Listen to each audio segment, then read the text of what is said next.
வெற்றிவேல் முருகனுக்கு அரோகரா. முருகப்பெருமான் என்றாலே நம் நினைவுக்கு வருவது அந்த அறுபடை வீடுகள்தான். ஆனால் அந்த அறுபடை வீடுகளுக்கு இணையான சக்தியும் அற்புதமான வரலாறும் கொண்ட வேறு 6 முருகன் திருத்தலங்கள் இருப்பது உங்களுக்கு தெரியுமா? அவை எங்கே இருக்கின்றன, அவற்றின் சிறப்புகள் என்ன என்பதைத்தான் இந்த வீடியோவில் விரிவாக பார்க்கப் போகிறோம். அந்த 6 கோவில்கள்: மருதமலை கோயம்புத்தூர், சிவன்மலை திருப்பூர், சிக்கல் நாகப்பட்டினம், குன்றக்குடி சிவகங்கை, வயலூர் திருச்சி, கதிர்காமம் இலங்கை. வாருங்கள், ஒவ்வொரு கோவிலின் வரலாற்றையும் விரிவாக பார்ப்போம்.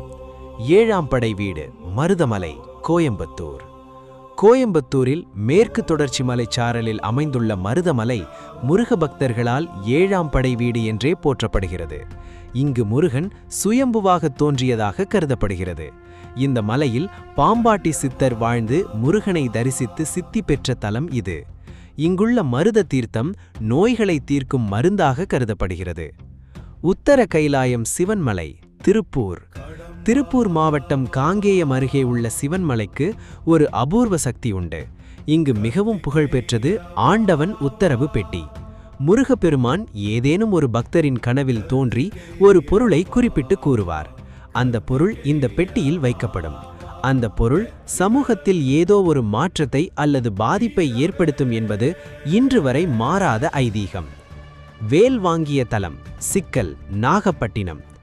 நாகப்பட்டினம் அருகே உள்ள சிக்கல் சிங்காரவேலவர் கோவில் வரலாற்று சிறப்புமிக்கது. சூரபத்மனை வதம் செய்ய செல்வம் முன் தனது தாய் பார்வதி தேவியிடம் முருகன் சக்திவேல் வாங்கிய இடம் இதுதான். இன்றும் கந்த சஷ்டியின் போது முருகன் வேல் வாங்கும் நிகழ்வில் உற்சவமூர்த்தியின் திருமேனியில் வியர்வை சிந்துவதை மக்கள் ஒரு அதிசயமாக தரிசிக்கிறார்கள். குன்றக்குடி குன்றில் அமர்ந்த குமரன் சிவகங்கை. சிவகங்கை மாவட்டத்தில் உள்ள குன்றக்குடி மயில் வடிவிலான மலையில் முருகன் அமர்ந்திருக்கும் அற்புத தலம். இது ஒரு குடைவரை தலம் என்பதால் மிகவும் தொன்மையானது. இங்குள்ள முருகனை வந்து வணங்கினால் தீராத வினைகளும் கிரக தோஷங்களும் நீங்கும் என்பது பக்தர்களின் ஆழமான நம்பிக்கை. வயலூர் அருணகிரிநாதருக்கு அருளிய தலம் திருச்சி. திருச்சி அருகே அமைந்துள்ள வயலூர் தலம் முருகப்பெருமான் அருணகிரிநாதருக்கு அடியெடுத்து கொடுத்து திருப்புகழ் பாட வைத்த புனித தலம். முத்தை தரு என முருகன் நாவிலேயே எழுதி கொடுத்த பெருமை இந்த இடத்திற்கு உண்டு.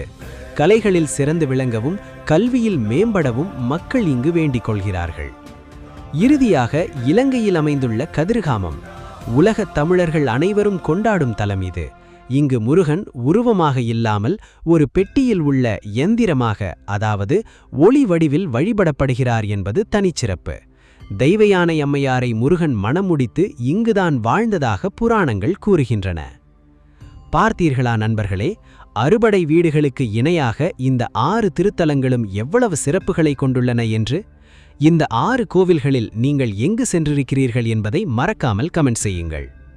இதுபோன்ற ஆன்மீக தகவல்களுக்கு நமது சேனலை மறக்காமல் சப்ஸ்கிரைப் செய்யுங்கள். ஓம் முருகா.